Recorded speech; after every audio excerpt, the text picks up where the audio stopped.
Liberal leader Justin Trudeau campaigned in Montreal, where his focus today was once again on the party's plans to make housing more affordable by stopping so-called rent evictions, introducing a rent-to-own program, a tax-free home savings account, and a 2-year ban on foreign property purchases.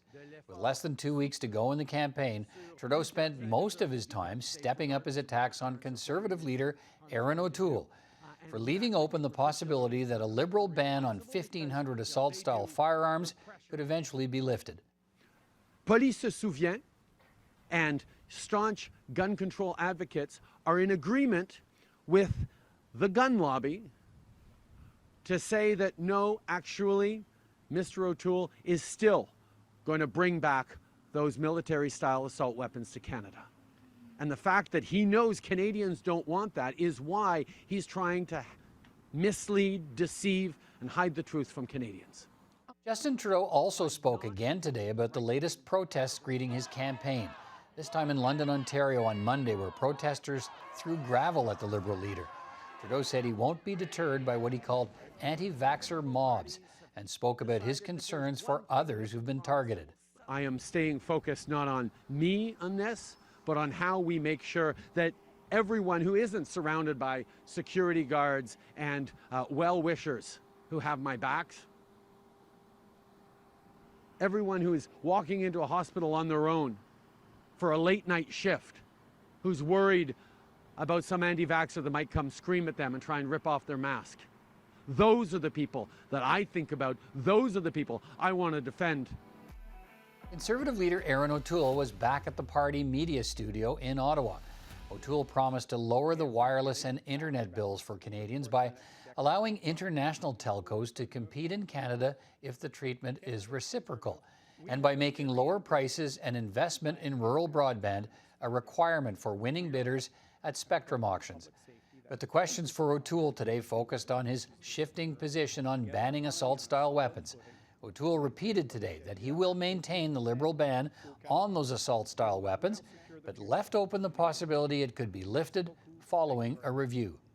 We will maintain restrictions on firearms in place and launch a public and transparent review to make sure we take the politics out of decisions related to public safety. O'Toole also again condemned the actions of the protesters at Liberal campaign events. There is never an excuse to intimidate people, to promote violence, or to harass people, when in Canada we should have a healthy debate about the future of our country. That type of conduct is unacceptable towards anyone. NDP leader Jagmeet Singh campaigned in Toronto. His focus today was on climate change and on Justin Trudeau's climate record. He promised to end fossil fuel subsidies and instead increase them by $900 million. He sets targets and continues to miss them.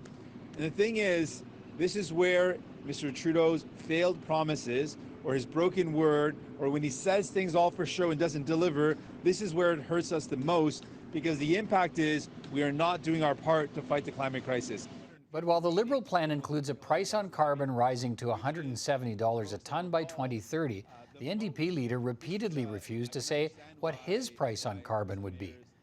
Part of Singh's climate plan includes doubling the federal transit fund to over $4 billion a year in an effort to fully electrify all public transit systems by 2030. Singh says the NDP would also support municipalities that want to offer free transit. Jagmeet Singh was also asked about the latest protests at events with the Liberal leader. Here's what he had to say. There are a handful, a small percentage of very troubled people that are violently attacking people just for their views. Like, I disagree with Mr. Trudeau all the time, but it is absolutely wrong to be throwing stones. I mean, I can't imagine that I'm saying this in 2021, don't throw stones at people because you disagree with them. That is basic. That should not be happening. Bloc Québécois leader Yves-François Blanchet took his campaign to the front lawn of the Supreme Court of Canada to denounce the English Montreal School Board. It's asking the federal government to refer Quebec's massive overhaul of language laws, Bill 96, to the Supreme Court of Canada to test its legality. Blanchet wants whoever becomes Prime Minister to promise the next government will not contest the provincial law.